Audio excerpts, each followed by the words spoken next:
Yes, and we are going to finish off with Module 3, Economics 4, and we are on the shape of the demand curve, and we are trying to tackle as to how this demand curve looks as the substitution effect and the income effect comes in. Remember, demand curve, the individual demand curve was a slope from the top left to the bottom right corner.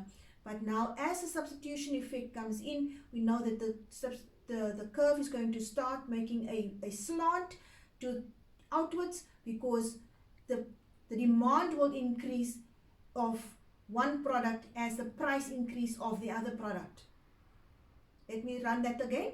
As the price increase of X, there will be an increase in demand of Y. So the more substitutes you have for a specific product, the furthermore or flatter the curve will disappear. Just look at, for example's sake, the breakfast cereals. We have a whole range of cereals. So if you don't find the one that you like, there's a whole range of others that you like. So the demand curve will slant out as the price of the one that you have wanted increased as well. So food has no substitutes, so it might be thought that no change in consumption would occur with a price increase. However, we know that the other effect, income, is the buying power, and that will determine as well what you would buy. If you feel that this specific product is too expensive, you're going to opt for the other one. Now we're looking at indifference curves in the option of the combination of choices. Now we're saying that your budget, your income will determine what you buy. But food constitutes a large part of individuals' budget, so that price changes will cause relatively larger effects in the quantity demanded. And now we're going to look at necessities and luxuries as well, because that's also part and parcel of food. But what is that what you need to buy? The next one, now we shift. Demand curve shifts to the right. Am I correct? Yes. The demand curve shifts to the right if there's a price increase and of the one product and a demand increase of the other product.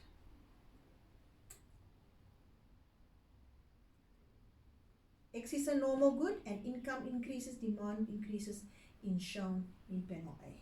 Let's just see how that works. Price, that's the first panel. X, quantity demanded X, quantity demanded X2. Let's move to another product.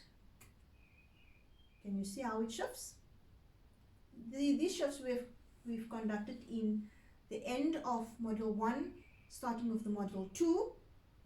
So this is just a recap as it goes back all the time. So panel A and B, we're looking at a shift to the right. We're talking about a normal good. A shift to the left.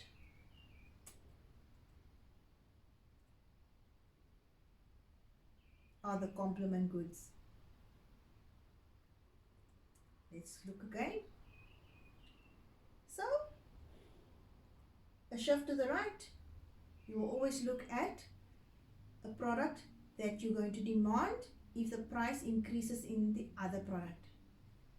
But a shift to the left will be complements, because if the price of the one product increases, the demand of that product will fall. Remember, complements go together. So if the price of razors increases, the demand for blades will decrease. Hence, there will be a shift to the left. Substitutes, there will be a shift to the right, a positive shift, and complements, a negative shift. Following 2 slides just explains to what those figures were about. Changes in preference can also shift demand curves, and panel B could represent an increased preference for cold drinks when a sudden hot spell occurs. So that's why we have that positive shift to the right. Increased environmental consciousness during 1980s, 1990s. Let's look at the 2020s where we have an environmental consciousness where you need to wash your hands, masks, sanitizers, etc. That will be an increased shift. Can you imagine? It will just shift to the right.